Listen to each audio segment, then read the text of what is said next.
Hello student. आज हम लोग पढ़ने वाले हैं माइक्रोब्स इन ह्यूमन वेलफेयर का टॉपिक नंबर सेकेंड। पिछले लेक्चर में मैंने आपको पढ़ाया था microbes in house hold products के बारे में, जो टॉपिक नंबर फर्स्ट था हमारा, एंड टॉपिक नंबर सेकेंड है हमारा microbes in industrial product. Okay, तो माइक्रोब्स का इंडस्ट्री में क्या यूज है, क्या बेनिफिशियल रोल प्ले करते हैं, इसके बारे में आज हम लोग बात करेंगे। ओके, तो इससे पहले हमको बात करना होगा कि माइक्रोबायोलॉजी के बारे में, इंडस्ट्रियल माइक्रोबायोलॉजी होता क्या है। ओके, तो चलिए हम जानते हैं कि इंडस्ट्रियल माइक्रोबायोलॉजी होता क्या है। तो इंडस्ट्रियल माइक्रोबायोलॉजी जो है अप्लाइड माइक्रोबायोलॉजी का एक पार्ट है, जो ब्रांच है, जिसमें हम कुछ माइक्रो ऑर्गेनिज्म्स के बारे में बात करेंगे। और ये माइक्रो ऑर्गेनिज्म जो है कुछ सब्सटेंस का प्रोडक्शन करते हैं, जैसे कि alcoholic beverage, antibiotics, some enzymes, हम organic acid and fine chemicals का। ओके, तो इसे हम जो है डिफिनीशन के थ्रू भी समझ सकते हैं, जैसे industrial microbiology is a branch of applied microbiology, जैसा कि मैंने आपको बताया, in which micro organisms are used for the production of important substance such as alcoholic beverage, antibiotics, enzymes, some organic acid and fine chemicals. Okay, अब हमें जानना है कि ऑर्गेनिज्म्स क्या है, माइक्रो ऑर्गेनिज्म्स क्या है, माइक्रो ऑर्गेनिज्म क्या क्या हो सकते हैं। तो माइक्रो ऑर्गेनिज्म जो है हमारा बैक्टीरिया हो सकता है, फंजाई हो सकता है, ईस्ट हो सकता है। माइक्रो ऑर्गेनिज्म्स के कुछ फीचर होते हैं, जैसे कि माइक्रो ऑर्गेनिज्म जो है एक माइक्रोस्कोपिक ऑर्गेनिज्म होता है।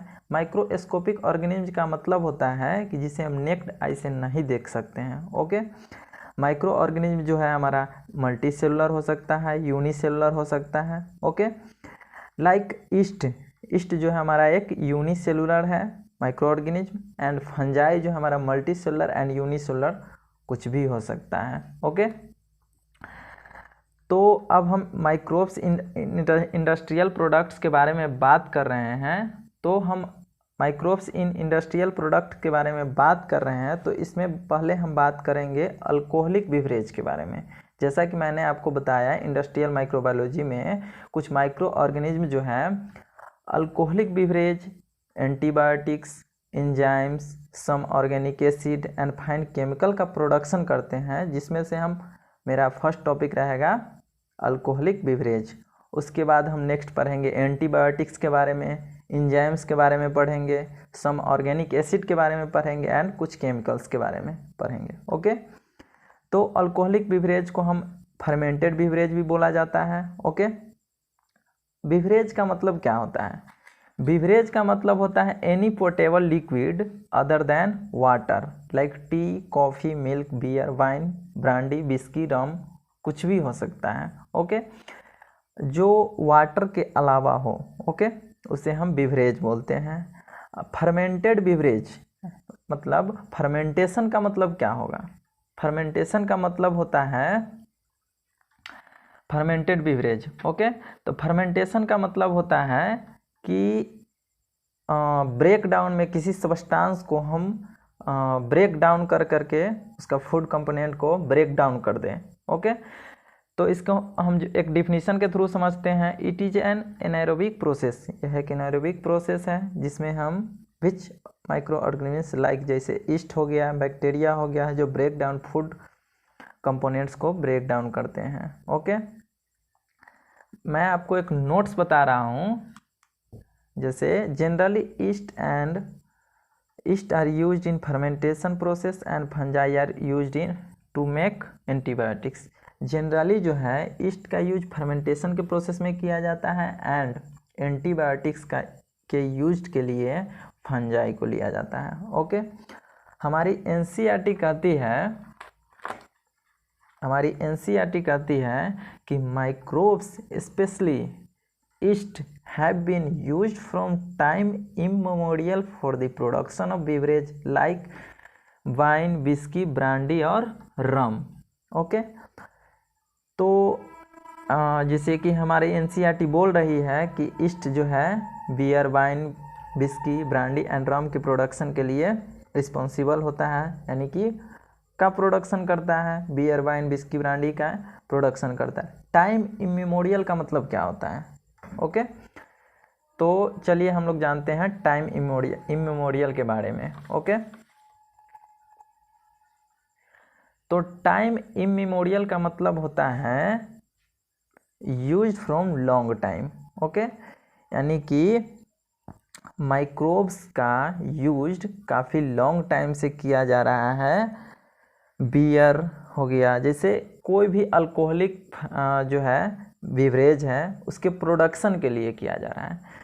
अब एक है जैसे बैक्टीरिया हो गया जिसका यूज किया जाता है अल्कोहल के लिए, अल्कोहल के फॉर्मेशन के लिए एंड कुछ अदर सब्सटेंस के फॉर्मेशन के लिए। ओके, जिसमें से एक ईस्ट है सैक्रोमाइसिस सेरेवाइसिस। ओके, जो काफ़ी इम्पोर्टेंट है, आपको याद रखना है, आप इसका नोट्स बनाएंगे। ओके, जो आपके लिए काफ़ी फायदेमंद हो सकते हैं। ओके, तो ईस्ट जो है सैक्रोमाइसिस सेरेवाइसिस जिसका यूज करते हैं यानी use for fermenting malted cereals and fruit juice. Okay, यानी कि सैक्रोमाइसिस सेरेवाइसिस का यूज जो है सीरियल्स यानी अनाज हो गया एंड फ्रूट जूस के में यूज किया जाता है इथेनॉल के फॉर्मेशन के लिए, टू प्रोड्यूस इथेनॉल। इसमें हम यूज करते हैं जिससे हमें इथेनॉल का फॉर्मेशन होता है। Okay, and Saccharomyces cerevisiae also used for bread making, bread making के लिए भी किया जाता है। ओके, तो चलिए इसे हम पॉइंट के थ्रू समझते हैं। ओके, तो आप इसे पॉइंट के रूप में लिख सकते हैं कि Saccharomyces cerevisiae used for fermenting malted cereals and fruit juices to produce ethanol. Okay, and it is also used for bread making and commonly called brewer yeast. Okay, यानी सैक्रोमाइसिस को हम कॉमनली ब्रेवर ईस्ट भी बोलते हैं। Okay, बोला जाता है brewer east, आप इसे भी याद रखेंगे। ओके, अब हम कुछ रॉ मटेरियल के बारे में पढ़ेंगे। ओके, जो type of raw material used for processing and fermentation में जो है यूज्ड आता है उस रॉ मटेरियल के बारे में हम लोग पढ़ेंगे। ओके, तो प्रोसेस इसका है रॉ मटेरियल का, जैसे विथ डिस्टिलेशन और विदाउट डिस्टिलेशन। तो सबसे पहले हम समझेंगे डिस्टिलेशन का मीनिंग क्या होता है। तो आप जानते हैं कि डिस्टिल वाटर क्या होता है। डिस्टिल वाटर जो है, डिस्टिल वाटर हमें कैसे मिलता है? तो डिस्टिल वाटर के फॉर्मेशन के लिए इवेपोरेशन एंड कंडेंसेशन प्रोसेस का जो है हम फॉलो करते हैं। इवेपोरेशन का मतलब हो गया कि वाटर को हम हीट करते हैं फिर उसे कंडेंस करते हैं, यानी जो वाटर वेपर होता है उसे हम कंडेंस करके फिर लिक्विड फॉर्म में लाते हैं, तो जिससे हमें डिस्टिल वाटर का फॉर्मेशन होता है। ओके, तो डिस्टिलेशन में भी जो है इवेपोरेशन एंड कंडेंसेशन प्रोसेस का भी यूज किया जाता है। तो इसमें जो है हम अल्कोहलिक बिवरेज के लिए यूज करते हैं। Okay, distillation process. तो कुछ अल्कोहलिक बिवरेज हैं जिसका विदाउट डिस्टिलेशन यानी डिस्टिलेशन नहीं किया जाता है, एंड कुछ जो है जिसका डिस्टिलेशन किया जाता है। यानी कि विथ डिस्टिलेशन में हम बात करें अल्कोहलिक बिवरेज का तो हमारा विस्की हो जाएगा, ब्रांडी होगा एंड रम होगा। ओके, विदाउट डिस्टिलेशन के हम बारे में बात करेंगे तो बियर एंड वाइन, आप इसे याद रखेंगे। फर्मेंटेशन के बारे में हम लोग बात करेंगे। ओके, तो प्रोडक्ट्स ऑफ ईस्ट के बारे में बात करेंगे। तो कुछ बिवरेज यहाँ दिया गया हुआ है। ओके, और किससे प्रोड्यूस्ड होते हैं उसका नाम हम यहाँ लिखे हैं, एंड उस बिवरेज का अल्कोहल कंटेंट कितना होता है उसके बारे में हम लोग बात करेंगे। ओके, तो सबसे पहले हमारा बियर है। तो बियर जो है बार्ली से प्रोड्यूस्ड होता है, यानी जौ जिसे बोलते हैं। इसका अल्कोहल कंटेंट 3 to 6% होता है। एंड वाइन हो गया जो ग्रेप्स से प्रोड्यूस्ड किया जाता है, जिसका अल्कोहल कंटेंट जो है 10 से 20% होता है। एंड ब्रांडी जो होता है अल्कोहल कंटेंट सबसे ज़्यादा किस में होता है? ब्रांडी में होता है। जो डिस्टिलेशन ऑफ वाइन यानी वाइन का डिस्टिलेशन किया जाता है उसके बाद हमें ब्रांडी का फॉर्मेशन होता है, यानी ब्रांडी मिलता है, जिसका अल्कोहल कंटेंट जो है 60 to 70% है। ओके, देन विस्की के बारे में हम लोग बात करेंगे। तो विस्की जो है ग्रेन मैश से यानी अनाज को गला करके जो गला हुआ होता है, गला करके इसे प्रोड्यूस्ड किया जाता है। ओके, इसका अल्कोहल कंटेंट 40% होता है। एंड देन रम जो है मोलेसेस से प्रोड्यूस्ड होता है, जिसका अल्कोहल कंटेंट 40% होता है। एंड देन जीन का जो है यूरोपियन राई स्केल सीरा से, जिसका अल्कोहल कंटेंट 40% होता है। आपके लिए इम्पोर्टेंट है, याद रखेंगे। Okay, thank you.